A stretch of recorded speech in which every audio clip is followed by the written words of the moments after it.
This is the Dollemore Daily, and I'm Jesse Dollemore. It has begun. The 2024 presidential election season has begun. And do you know how I know? It's because Donald Trump issued another one of his statements. And this time, it was on Truth Social, but also I saw a journalist tweet the actual format that we're used to. And I'm going to read that. We're going to do the statement thing. This one's a little different. I think I'm going to do it in a whiny flavor rather than aggressive. Donald Trump is now attacking Ron DeSantis. And conservative media doesn't know what to do with themselves. They want to defend and stand up for Ron DeSantis because he's their guy. They see him as the future of the Republican Party. They also don't want to make their demigod Donald Trump angry. And it's put them in a bind.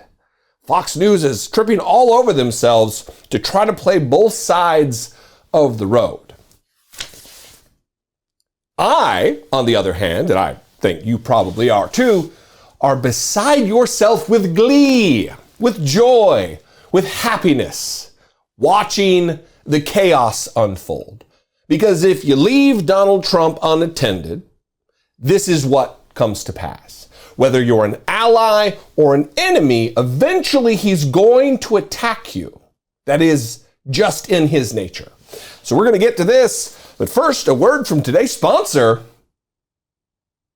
Donald Trump's statement. Here we go. Statement by Donald J. Trump, 45th President of the United States of America. We might not have even needed any effects on that one other than the red cast because that's how this all comes across. So this was on Truth Social just a little bit ago. This is Thursday night, recording for Friday. He said this, starting at 6:06 p.m. Now that the midterms are over and a success. So apparently Donald Trump was watching a different set of elections than we all were watching. He must have had access to different information about different races in his alternative universe. Now that the midterms are over and a success, he says, News Corp, which is Fox, the Wall Street Journal, and the no longer great New York Post is all in for Governor Ron DeSanctimonious, an average Republican governor with great public relations, who didn't have to close up his state, but did, unlike other Republican governors, whose overall numbers for a Republican were just average, middle of the pack, including COVID, and who has the advantage of sunshine, where people from badly run states up north would go no matter who the governor was, just like I did. Makes a whole bunch of sense, as we understand, written by Donald Trump. So the more articulate messages that we see from Donald Trump with a vocabulary of something higher than a fourth or a fifth grader, those are typically written by staff. This looks like it was written by Trump, where from badly run states up north, blah, blah, blah. Ron came to me in desperate shape in 2017. He was politically dead, losing in a landslide to a very good agricultural commissioner, Adam Putnam, who was loaded up with cash and great poll numbers. Ron had low approval, bad polls, and no money. But he said that if I would endorse him, capital E, endorse, of course, he could win. I didn't know Adam, so I said, let's give it a shot, Ron. When I endorsed him, it was as though, to use a bad term, a nuclear weapon went off. Years later, they were the exact words that Adam Putnam used in describing Ron's endorsement. He said, I went from having it made with no competition to immediately getting absolutely clobbered after your endorsement. Capital E, endorsement. I then got Ron by the star of the Democrat Party, Andrew Gillum, who was later revealed to be a crackhead. by having two massive rallies, capital R rally, gotta get the capital R in there, with tens of thousands of people at each one. This is a series of tweets or truths on Truth Social. I also fixed his campaign, which had completely fallen apart. I was all in for Ron, and he beat Gillum. But after the race, when votes were being stolen by the corrupt election, capital E, process, in Broward County, and Ron was going down 10,000 votes a day, along with now Senator Rick Scott, and I sent in the FBI and the U.S. attorneys, and the ballot theft immediately ended just prior to them running out of the votes necessary to win. That is concerning. I don't believe this to be true. I think it's Donald Trump just rewriting history. But if the President of the United States sent the FBI and the U.S. attorney to turn elections around, this is criminal.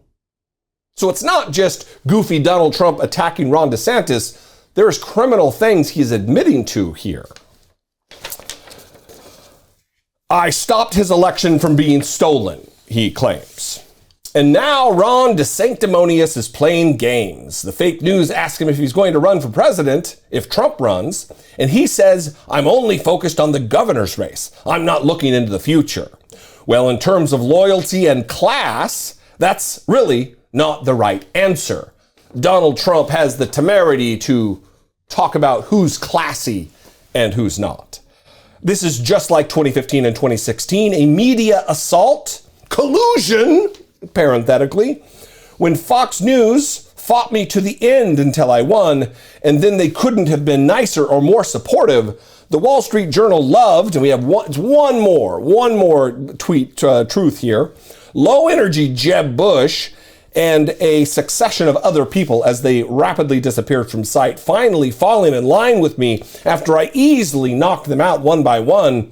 We are in the exact same position now. They will keep coming for us, MAGA, but ultimately we will win. Put America first and make America great again. Now, the question many ask, the conversation I've been having over the course of the last week or so is what happens if indeed Ron DeSantis runs for office and Donald Trump is here? My prediction, my speculation would be Ron DeSantis doesn't have the stomach to deal with Donald Trump. And I think that's a good thing because Ron DeSantis is far smarter a fascist than Donald Trump. Donald Trump's accidentally a fascist just by instinct. He doesn't have the legal wherewithal. He's not an Ivy League educated individual in the law like Ron DeSantis is. I'd much rather have a Trump than a Ron DeSantis. But Ron DeSantis is going to try to play this typical politician game. He's not going to be able to weather the slings and arrows, as the phrase goes, of Donald Trump. When it comes time, we'll just say this. Remember little Marco. Remember in the 2016 campaign in the primary when Marco Rubio thought he was going to go out there and go toe-to-toe with Donald Trump in the name-calling game. And he failed miserably. Because unless you're willing to openly, pointedly say, you are a piece of shit, Donald Trump, you're going to get crushed by Donald Trump and the cult following that he has. So I don't think with Trump in the race, Ron DeSantis is ready for prime time. That would be my take. What is yours? I'd love to know. You can call, leave me a brief voicemail, 714-576-4054. Of course, you can email me, daily@dollemore.com. I would love to hear from you. You can also connect with me on social media. I am at Dollemore just about everywhere. Instagram, Twitter, TikTok. TikTok for now until I get banned again. Twitter for now until it implodes and goes bankrupt because Elon Musk is an absolute clown who is running it into the ground. The quickest $44 billion purchase to ever go bust. If you appreciate what I do, if I bring value to your day, to your week, to your life, to your sense of laughter and duty to the country, whatever, please consider supporting my work right here on YouTube. You can click the join button below, become a channel member for as little as $1.99 a month, or you can click over to patreon.com/IDoubtIt podcast. I love you guys. I appreciate you so much. I'll see you next time. Until I do, that's a saying from my podcast, be genuine. Take care of one another.